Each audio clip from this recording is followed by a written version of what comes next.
अरे भैया घर का राशन चाहिए था। अबे यार ये तो किन्नर है ना। अरे क्या हो गया, क्या सोच रहे हैं? राशन चाहिए मुझे। हाँ दीदी मैं देता हूँ। क्या क्या चाहिए आपको बताओ मुझे। 2 किलो चीनी निकाल दे और 2 किलो चावल तोल दे और 1 किलो फुल क्रीम दूध भी डाल दियो। दीदी मैं आपको देता हूँ सामान, जरा आप 1 मिनट के लिए साइड हो जाओ जरा, बस अभी देता हूँ आपको सामान। अरे क्यों भैया, क्या हो गया? वहाँ क्या करूँगी? सामान तोल देना तू। अरे कुछ नहीं हुआ दीदी, वो कस्टमर आ रहा है ना तो इसलिए आप इधर हो जाओ, मैं उसको सामान देती फिर आपको दे दूंगा। प्लीज़ इधर आ जाओ आप। अरे कस्टमर आ रहे तो क्या हो गया? मैं क्या कस्टमर नहीं हूँ? अरे दीदी आप मेरी बात समझो, मैं आपको सारी बात बता दूंगा। प्लीज़ अगर वो आ जाएगा दिक्कत हो सकती है, आप इधर आ जाओ ना। ठीक है, पता नहीं इनका ड्रामा ही ना समझ आ रहे। हाँ भैया एक थम्स अप दो ना। हाँ भैया तुम सब छोट 20 वाली दो या 50 वाली? 20 वाली। ये लो भैया। Thank you. लिख दो ना पैसे। ठीक है भैया कोई बात नहीं। अजय दीदी अब बताइए आपको क्या सामान चाहिए। भैया मुझे एक बात बता तू, जैसे वो तेरा कस्टमर था वैसे मैं भी तो तेरी कस्टमर थी। तूने मुझे ऐसे पीछे क्यों भेजा? दीदी आपको तो पता ही है ना कि आप एक किन्नर हो, और मुझे तो ये समझ नहीं आ रहा कि आपको इस सोसाइटी में रहने की परमिशन किसने दे दी। हमारी सोसाइटी में रहने की परमिशन नहीं है किन्नरों को। लेकिन चलो आप रह रहे हो तो आपको सामान भी मिल जाएगा, लेकिन आपको तो पता ही है ना लोग कितना सोचते हैं, कितना बोलते हैं। अगर उनको पता चल जाता कि आप मेरी दुकान से सामान ले, हो सकता है वो आपको देख के मेरी दुकान पे नहीं आता। सही कहा भैया तूने, हम तो किन्नर है ना।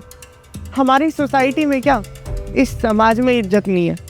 अरे ना जाने लोग हमें क्या क्या कह के बुलाते हैं। खैर तू वो सब छोड़, वैसे मैं इस सोसाइटी में नई हूँ। तेरा नाम क्या है? हाँ मेरा नाम दीदी, मेरा नाम रोहित है। और आपका नाम? मेरा नाम, अरे कौन कौन से नाम बताऊँ मैं तुझे? मेरे तो इतने सारे नाम हैं। मतलब दीदी मैं कुछ समझा नहीं। मतलब मैं बताती हूँ ना तुझे। मेरा नाम तो किन्नर, हिजड़ा, छक्का, और पैसे मांगने वाले आ गए, लुटेरे आ गए, चोर, ना जाने कितने नाम हैं हम लोगों के। कौन सा नाम सुनेगा? हाँ दीदी मैं आपकी प्रॉब्लम ना समझ सकता हूँ, और आज मुझे ये भी पता चल गया सच में कि किन्नरों की लाइफ कितनी हार्ड होती है। उनको जीने नहीं देते लोग, ये समाज उनको जीने नहीं देता। इस मुझे सच में पता चल गया आज। खैर कोई बात ना भैया, मैंने तेरे को अपनी पर्ची दे देती हूँ। तो उस पर्ची में से सारा सामान देख के ना मेरे घर पर ही भिजवा दियो E649 में, ठीक है? क्योंकि मैं नहीं चाहती भैया कि मेरी वजह से तेरी दुकानदारी ख़राब हो। दीदी मैं भी आपसे ना यही बोलने वाला था, आप मुझे पर्ची दे जाइए, मैं आपका सामान पैक करके आपके फ्लैट पे भिजवा दूंगा। हाँ ये पर्ची सारा सामान लिखा है इसमें, दे जाइए। ठीक है दीदी आप पहुँचो, मैं आपका सामान लेकर आता हूँ। ठीक है भैया।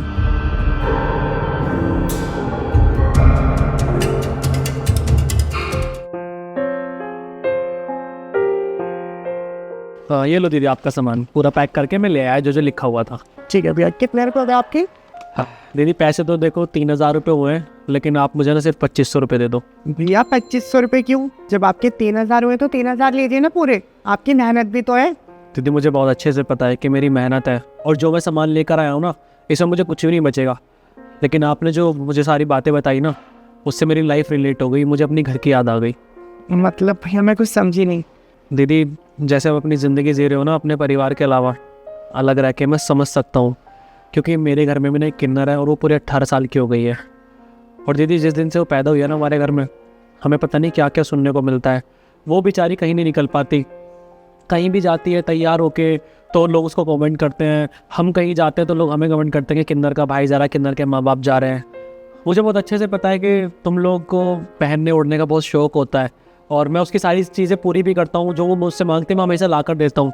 लेकिन दीदी उसे जन्म ऐसा मिला है ना कि लोग उसे जीने नहीं देते, ना ही उसे जीने देते ना हमें जीने देते हैं। तो बस आपसे मैं कुछ बात करने आया था। हाँ भैया, पहले आप एक काम कीजिए, आप अंदर आइए, अंदर बैठिए। ठीक है दीदी, थैंक यू।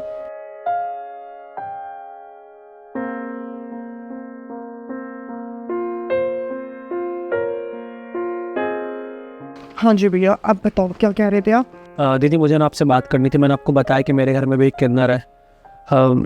उसको ना बहुत प्रॉब्लम होती है, समाज उसको जीने नहीं देता, और सेम हमारे साथ भी वही कंडीशन होती है। जिस दिन से हमारे घर में पैदा हुई है ना उस दिन से बस इतनी प्रॉब्लम्स हो रही हैं। रिश्तेदार ढंग से बात नहीं करते, हम उसे कहीं प्रोग्राम में नहीं ले जा सकते, स्कूल नहीं भेज सकते, मम्मी पापा बहुत परेशान रहते हैं।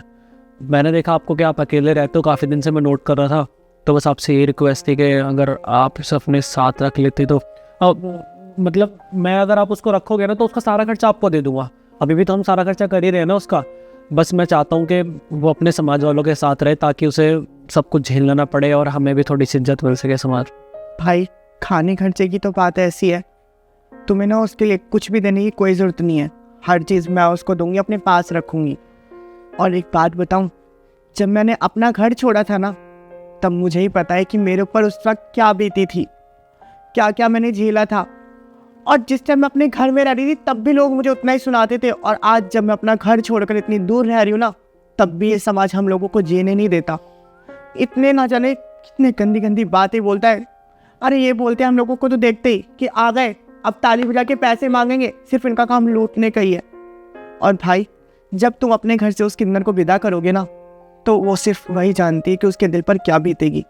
अरे आप लोग तो 18 साल उसके साथ रहे हैं, तो आप लोगों का भी मन नहीं लगेगा जब वो आपके घर से चली जाएगी, और ना ही उसका मन लगेगा। वो कहते हैं ना, जब हम एक जानवर अपने घर में रखते हैं ना, तो जानवर के साथ भी हमें उतना ही लगाव हो जाता है जितना एक इंसान के साथ। और बाकी आप चिंता मत करो, आपकी बहन को ना हम लोग रखेंगे अपने पास। और आपकी बहन ही नहीं, उसके अलावा कोई और भी बेटी होगी या फिर कोई किन्नर, तो हमारा समाज इतना है कि उनको खिला सकता है, अपने पास रख सकता है। और आपकी बहन भी ऐसी हमारे पास रहेगी, उसको धीरे धीरे हर एक चीज़ सिखा देंगे हम लोग, ठीक है? तो आप भैया चिंता मत करिए बिल्कुल भी। और भैया आपको एक बात और बताऊं, सिर्फ एक दुनिया में ना एक हमारा समाज है जो कि कभी किसी की मदद करने से पीछे नहीं हटता। हर किसी की मदद करने के लिए ना हमेशा आगे ही खड़ा रहता है। थैंक यू सो मच दीदी, आपका बहुत बहुत धन्यवाद, आपने इस चीज़ को एक्सेप्ट किया। बाकी मैं उसको कल ही ले आता हूँ, और मुझे पता है कि हमें दुख तो होगा, लेकिन क्या ही कर सकते हैं दीदी, जो सच है वो तो हमें अपनाना पड़ेगा ना। हाँ भैया कोई बात नहीं, आप उसको कल ले आना। और वैसे भी देखिए ना, एक चीज़ तो कितनी अच्छी है, मैं भी सोसाइटी में रहती हूँ और आपकी दुकान भी सोसाइटी में है, तो वो आपसे मिल लिया करेगी, उसका भी मन लगा रहेगा और आप भी उससे मिल लेंगे। उसको भी ऐसा नहीं रहेगा कि मैं अपने घर से कोई अलग जाके रह रही हूँ। बिल्कुल दीदी, बाकी मैं कल आता हूँ। ठीक है भैया, चलो।